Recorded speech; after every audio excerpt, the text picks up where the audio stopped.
It is a sign. Open your eyes. They stole the money from your land. Do all the tricks.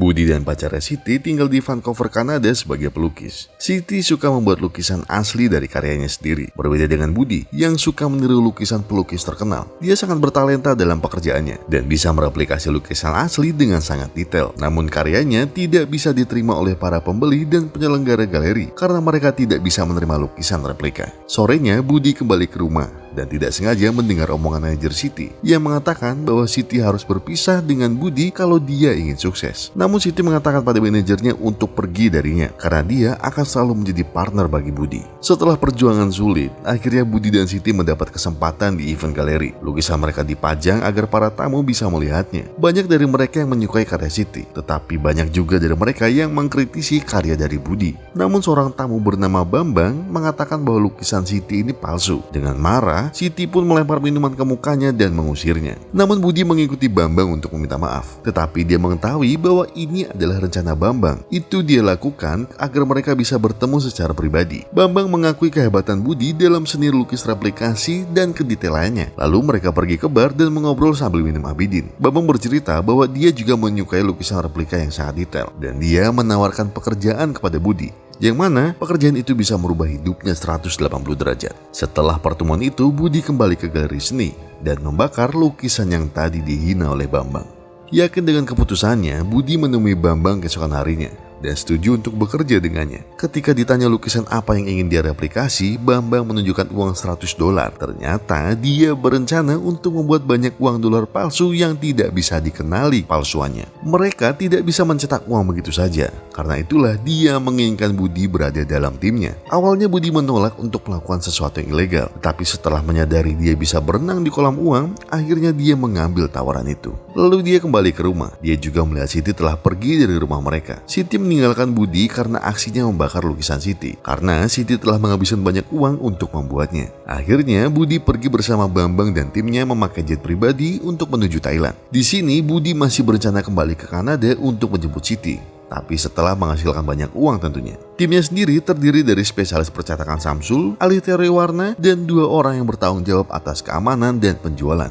Bambang menjelaskan bahwa uang baru $100 tahun 1996 bergambar wajah Franklin dicetak lebih besar 50% dengan hasil lebih detail dan akurat. Bahkan jika menggunakan printer komersil dengan resolusi tertinggi pun, hasilnya akan berbeda pola dan tidak presisi sama sekali. Apalagi ada micro printing di kerah Franklin pada uang kertas itu yang bertuliskan Amerika Serikat. Printer komersil tentu tidak akan pernah bisa mencetak sepresisi ini. Dan disinilah tugas Budi. Dia bisa melukis dengan sangat detail melebihi printer. Lalu nantinya uang akan dibuat menggunakan kertas anti gores yang mengubah tinta hitam dengan pena pendeteksi uang palsu menjadi kuning. Ini membantu pekerja bank memisahkan uang palsu dan yang asli. Bambang belum menemukan cara untuk mendapatkan kertas anti gores. Maka dari itu dia ingin Budi bekerja keras pada proses pelukisan. Selama beberapa minggu Budi melukis uang $100 dengan sangat presisi, tanpa terkecuali pada coretan dan garisnya. Tetapi untuk menyematkan tanda khusus dan rangkaian pada uang dolar tetaplah sulit. Maka mereka akan menggunakan teknik melukis Cina, di mana lukisan asli dijepit di antara 2 kertas yang ditekan untuk membuat lapisan tengah menonjol. Selanjutnya proses cetak diatasi oleh Samsul. Beliau menggunakan keahliannya untuk membuat plat cetakan yang dilukis dengan kepresisian sampai 10.000. Pada sesi tes mereka melihat bahwa tidak ada efek tambahan,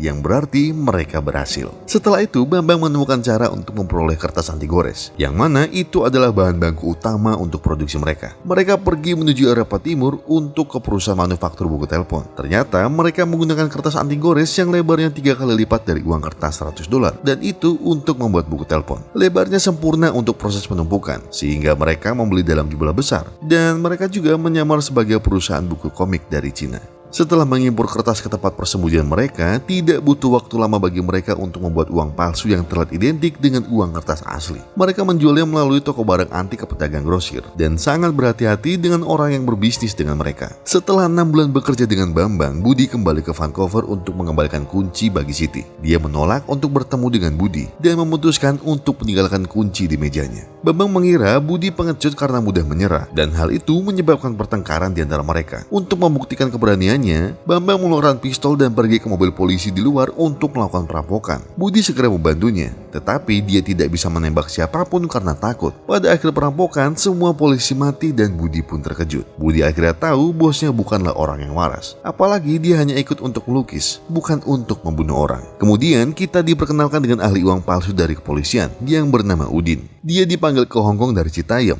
karena polisi mendapat petunjuk adanya persebaran uang dolar palsu di seluruh dunia. Udin bertemu dengan kepala inspektur polisi Hong Kong, Inspektur Santi. Mereka melakukan sebuah misi rahasia. Mereka akan menyamar sebagai pelanggan yang bersedia membeli uang palsu. Setelah bertemu dengan banyak calo, mereka diizinkan untuk bertemu Bambang di pesta laut. Namun harapan mereka untuk menangkap pelakunya sirna ketika mengetahui Bambang hanya mengirim calo di tempat itu. Mereka sengaja menguji Udin dalam beberapa cara untuk mengetahui bahwa dia bukan ancaman. Sorenya Budi mendekati Bambang dan bilang bahwa dia tidak ingin berada di tim lagi. Tetapi dia berjanji untuk menemukan cara baru bagi mereka untuk mempertahankan bisnis mereka sebelum kepergiannya. Bambang yang mendengarnya pun mengizinkannya melakukan apapun yang dia inginkan dan tanpa keributan. Dalam aksi berikutnya, kita akan melihat tim berkeliling dunia menjual uang mereka di tingkat internasional. Keuntungannya gila, dan begitu juga permintaan pada barang-barang mereka. Lalu mereka mendapatkan tawaran tertinggi dari bos mafia Depok, yaitu Lukman. Dia memanggil Bambang dan timnya ke tempat persembunyiannya untuk pertemuan bisnis. Tetapi ternyata Lukman adalah pembunuh ayah Bambang dulu. Maka Bambang ada di sini bukan untuk bisnis, tetapi untuk menghabisi Lukman. Dia meminta Budi untuk memicu bahan peledak di jaketnya, tetapi Budi takut dan menolak. Namun beberapa detik kemudian sebuah mobil meledak dan baku tembak pun terjadi. Semua orang dari tim Lukman terbunuh, kecuali ahli uang palsu mereka yang bernama Yanti. Dia hampir mati setelah terbakar, namun berhasil diselamatkan oleh Budi.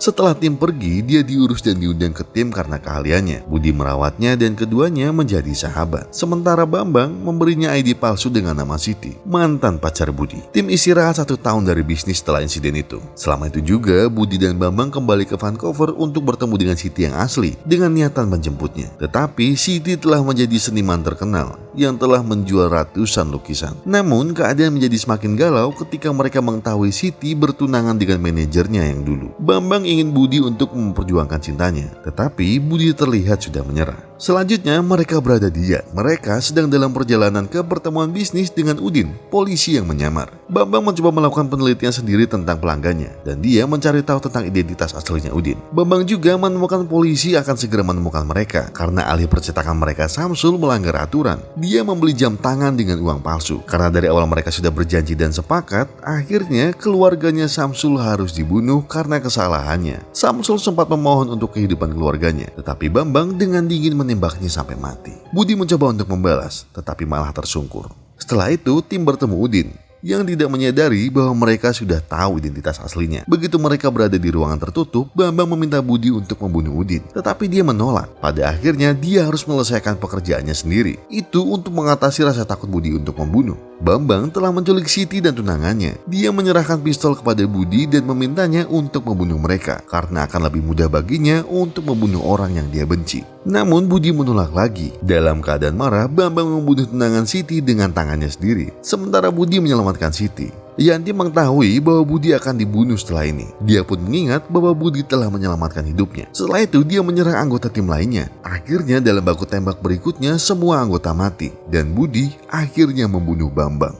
Yanti melepaskan Siti dan membawanya ke sebuah resort yang Bambang belikan untuk mereka. Mereka menemukan Bambang masih hidup karena polisi tidak pernah menemukan tubuhnya. Suatu hari Budi mengetahui bahwa Siti akan mengatur pemakaman tunangannya. Dia curiga Bambang akan berada di sana untuk membunuhnya dan untuk menangkap Budi. Meskipun Yanti memohon padanya untuk tidak pergi, Budi tetap melakukannya. Namun di jalan, Budi dengan sengaja menggunakan uang palsu dan akhirnya dia ditangkap oleh polisi. Dia kemudian dibawa ke Hong Kong di bawah tahanan Inspektur Santi dan diinterogasi. Budi mengatakan kalau dia takut dibunuh oleh Bambang jika dia mengungkapkan identitasnya. Maka dari itu dia tetap diam tentang semuanya. Beberapa hari kemudian Siti datang menemuinya dan meyakinkannya untuk membantu polisi. Mereka akhirnya melakukan kesepakatan bahwa Budi akan dibebaskan dan menjadi saksi kunci untuk mengungkap identitas Bambang dan sejarah kriminalnya. Setelah itu Budi mulai menceritakan semua tentang masa lalunya kepada polisi. Mulai dari hubungannya dengan Siti, bagaimana dia bertemu Bambang, proses pembuatan uang saat dia menyaksikan pembunuhan pertama dan seterusnya. Setelah dia mengungkapkan semuanya, dia juga membantu polisi membuat sketsa dari 2 orang yang tersisa dari tim mereka, yaitu Yanti dan Bambang. Malamnya, Budi dan Siti tinggal di sebuah hotel dengan penjagaan di luar kamar mereka. Polisi segera mulai mencari Bambang karena sekarang mereka memiliki sketsa wajahnya. Saat berada di kantor, Inspektur Santi melihat Bambang. Dia melihat Bambang sedang menyamar sebagai petugas polisi di sana. Akhirnya dia dan timnya menangkap dan menahannya. Namun ternyata pria yang mereka tangkap telah menjadi polisi selama bertahun-tahun di sana. Dan itu bukan Bambang sama sekali. Ini semua sangat aneh karena kita tahu dialah yang memainkan peran Bambang dari awal. Akhirnya Santi teringat bahwa dia adalah supir yang membawa Budi dari Citayam ke Hong Kong menggunakan mobil polisi. Selama perjalanan, Budi selalu melihat wajahnya selama perjalanan dan terus mengingatnya. Flashback menunjukkan kepada kita bahwa Budi dan Bambang adalah orang yang sama. Budi menciptakan Bambang dalam pikirannya untuk melarikan diri dari kenyataan bahwa dia adalah orang yang mengerikan. Setiap kali dia takut akan kejahatan yang dilakukan Bambang, Budi adalah orang yang melakukannya. Dia juga orang yang membunuh Samsul dan keluarganya karena membeli jam tangan. Dalam tembak-menembak terakhir yang menewaskan sebagian besar timnya, dialah yang membunuh tunangan Siti. Dan baku tembak itu disebabkan karena konflik di antara mereka semua. Namun kejutan lain datang. Kita akhirnya tahu bahwa gadis yang datang untuk menyelamatkan Budi keluar dari penjara bukanlah Siti, tetapi Yanti. Dia sangat terobsesi dengan Budi, sehingga dia menjalani operasi plastik karena wajahnya terbakar. Setelah operasi, dia terlihat identik dengan Siti. Dia datang untuk menyelamatkan kekasihnya, dan keduanya telah melarikan diri dari kamar hotel setelah membunuh penjaga. Dalam adegan berikutnya, kita melihat mereka bersama-sama tidur. Yanti sedih bahwa dia akan selalu menjadi Siti palsu, dan pilihan kedua untuk Budi. Ketika ditanya apakah Budi mencintainya, Budi berkata jujur bahwa dia masih mencintai Siti yang asli. Pada hari berikutnya, mereka naik perahu dan melarikan diri dari Hong Kong. Tetapi dalam perjalanan, Yanti berkata bahwa dia telah mengemudi berputar-putar selama berjam-jam dan mereka masih berada di wilayah Hong Kong.